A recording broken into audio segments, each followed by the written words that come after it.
के सीढ़ियों के नीचे मूर्तियां दबे हुए हैं। देखिए, जो संभल में जो हुआ उसकी हमें बहुत दुख है और हम निंदा भी करते हैं, क्योंकि 5 लोगों की हत्या हुई है और वहां पर प्रशासनिक अधिकारियों की भी चोट आई है। लेकिन आप एक बात बताइए मैडम, देश संविधान से चलेगा या कोई पार्टी चलाएगी या तानाशाही से चलेगा? देश किस चीज से चलेगा? संविधान। जब संविधान में एक एक्ट बना 1991 का प्लेस वर्शिप एक्ट, उसमें साफ साफ लिखा है कि 15 अगस्त 1947 के बाद यदि कोई धार्मिक स्थल जिस स्थिति में है वो उस स्थिति में रहेगा और जिसका उस पर नियंत्रण है उसका नियंत्रण रखेगा। उसके खिलाफ कोई छेड़खानी करना या कोई भी याचिका डालना या उस याचिका को एक्सेप्ट करना, ये संविधान का उल्लंघन है। तो जो संभल के जज महोदय थे, उन्होंने किस अधिकार से वहां जांच के आदेश दे दिए? चलो चलो जांच के आदेश दे दिए। एक बार बताइए, जब कोई मंदिर और मस्जिद का संगीन मामला होगा तो जो वहां का लॉ एंड ऑर्डर था, जज साहब ने जो आदेश दिए थे जांच के, तो एक टीम गठित की थी।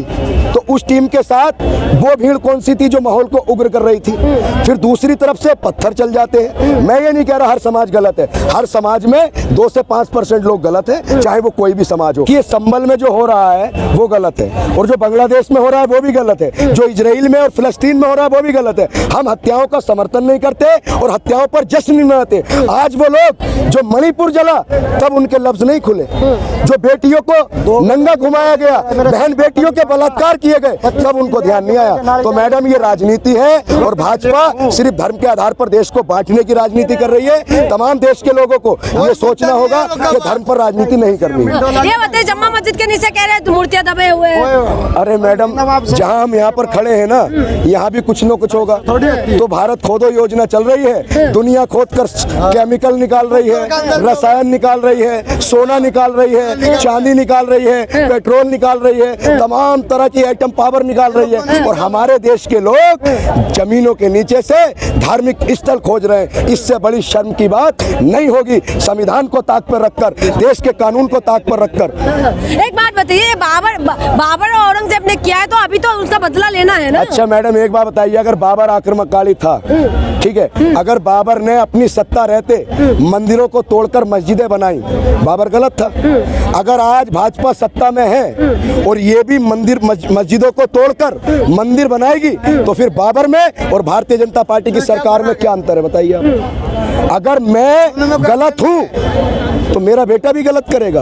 बताओ। तो आपने बाबरनामा नहीं पढ़ा? मैं ये कह रहा हूँ मैडम, अगर बाबर ने मंदिर तोड़कर मस्जिदें बनाई, बाबर गलत था। उसके पास सत्ता थी, उसके पास ताकत थी, उसके पास पावर थी, उसके पास हथियार थे। उसने अगर गलत किया तो आज अगर भाजपा के राज में ये हो रहा है तो फिर भाजपा भी गलत है।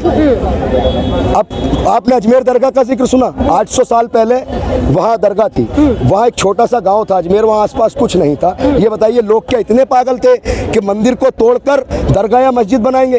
तमाम पूरी जगह खाली रहती थी। आप 100 साल पहले इस दिल्ली के हालात देखिए, बहुत बहुत दूर तक आबादी नहीं थी। तो लोगों में इतना तो सेंस उस वक्त के भी होगा जब इतनी अच्छी इमारतें बनाई तो वो किसी धर्म की आस्था को ठेस पहुंचाकर अपने धर्म की चीज रखेंगे। तो ये गलत है। देखिए, बाबरी मस्जिद का और राम मंदिर का आपने जिक्र सुना, वो इस नस्ल ने देखा जो 1992 6 दिसंबर 1992 यानी कि आज से 8 और 24 32 साल पहले बाबरी मस्जिद तोड़ी गई थी और 22 जनवरी 2024 को राम मंदिर बना। इस नस्ल ने भी देखा, हमने भी देखा, आपने भी देखा और सुना कि वहां पर मस्जिद थी, मस्जिद को तोड़कर मंदिर बनाया गया। लेकिन 800 साल पहले, 500 साल पहले, 400 साल पहले ना ये नस्ल थी, ना आने पिछली 5 नस्लें थी। तो उस वक्त ना किसी ने देखा, सिर्फ एक अंदाजा है और अनुमान है। ये चीजें देश का माहौल खराब करती हैं, देश में धार्मिक उन्माद फैलाती हैं। तो ये जो भी हो रहा है गलत हो रहा है। तब जो भी याचिका करता है उनके खिलाफ मुकदमा चले और देश का जो माहौल खराब कर रहे हैं उनको जेल में डाल देना चाहिए। मैडम, जो याचिकाएं डाल रहे हैं, जो याचिका डाल रहे हैं, संविधान को चैलेंज कर रहे हैं, देश को चैलेंज कर रहे हैं, देश के कानून को चैलेंज कर रहे हैं, देश के जो प्लेस वर्शिप एक्ट है उसको चैलेंज कर रहे हैं। ये बताइए, जब साफ साफ एक एक्ट है तो उसका आप उल्लंघन कर रहे हैं। लेकिन वही विष्णु गुप्ता से जब बात करी कि हम गरीब हिंदुओं को क्या मिलेगा, तो विष्णु गुप्ता ये कह रहे कि गरीब किसी को मिले ना मिले तो मुझे तो मिला है। देखिए, जहाँ बात आ रही है हिंदुओं की, मैं एक मुसलमान हूँ, मुझे सरकार से चलो कुछ नहीं चाहिए, कम से कम जो सरकार अपने आप को हिंदू हितैषी बता रही है बहुत स्वागत करते हैं। जितने हिंदू बेरोजगार हैं, कल ही मोदी जी ये कहे कि सारे हिंदुओं को सरकारी नौकरी और पक्की नौकरी दी जाएगी, कहेंगे? जितने भी हिंदू बेघर हैं, फुटपाथ पर हैं, झुग्गियों में हैं, वो कल से ये कहे सारे हिंदुओं को पक्का मकान दिया जाएगा, कराएंगे आप? जितने हिंदू किसान कर्जदार हैं उनका कर्जा माफ कराइए। जितने हिंदुओं के लिए एक बोर्ड अलग लगे कि हिंदुओं को 60 रुपए पेट्रोल दिया जाएगा।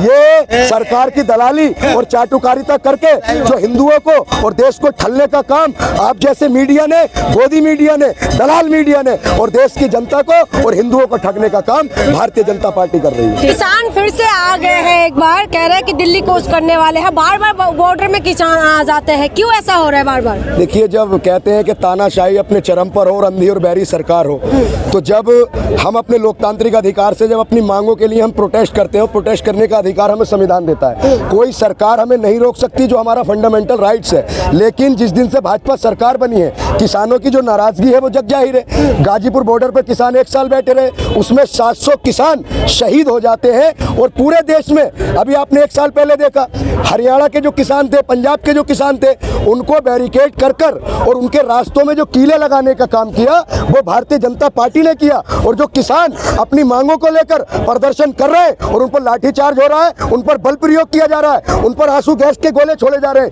ये देश के लिए एक बहुत ही काला दिन है। और ये बहुत ही अफसोस की बात है कि मेरे देश का अन्नदाता जो अपने मेहनत से फसल को सींचता है, उसको बीज बोकर फसल उगाकर पूरे देश की थाली में खाना लाता है, उस किसान के साथ, उस भगवान के साथ जो सरकार अन्याय कर रही है, ये तारीख में लिखा जाएगा और ये जमाने में लिखा जाएगा। एक शेर इस पर आता है कि आज जो किसानों के साथ हो रहा है, नौजवानों के साथ हो रहा है, कि सब याद रखा जाएगा। लेकिन एक बात बताइए कि सब याद रखा जाएगा, सब कुछ याद रखा जाएगा। तुम रात लिखोगे, हम चांद लिखेंगे। तुम FIR लिखोगे, हमें तैयार लिखेंगे। तुम हमें जेल में डालोगे, हम दीवार फांद लिखेंगे। तुम हमें कत्ल करोगे, हम बन के भूत लिखेंगे और तुम्हारे कत्ल के सारे सबूत लिखेंगे। तुम अदालतों में बैठकर चुटकुल्ले लिखो, हम सड़कों दीवारों पे इंसाफ लिखेंगे।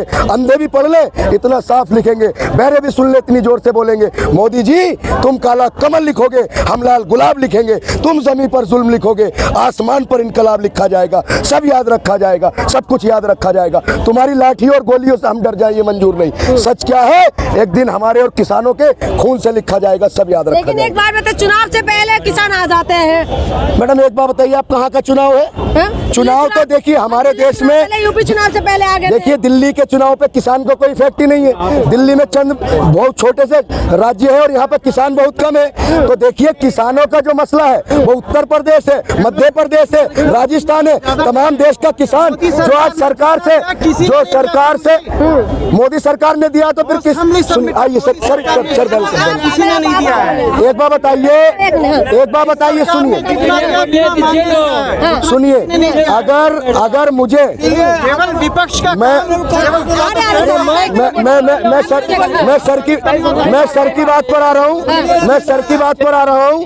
देखिए अगर मैं कोई काम करता हूँ और मुझे उसका सही वेतन मिलता है तो मैं विरोध नहीं करूँगा। अगर मैं कहीं पर नौकरी कर रहा हूँ और मुझे सही वेतन नहीं मिल रहा तो मैं विरोध करूँगा ही। तो जिस तरीके से देखिए किसानों के आंदोलन ऐसा नहीं है मोदी राज में ही हुए। जब मनमोहन सिंह जी की सरकार थी, अमरोहा के अंदर जो किसान आंदोलन था उसमें ट्रेन की पटरियां उखेड़ दी गई थी। बहुत से किसानों ने अपनी बात को लेकर हमेशा सरकार की मुखालफत की है। और अगर सुनिए, अगर इन भाजपा के लोगों को लगता है कि सरकार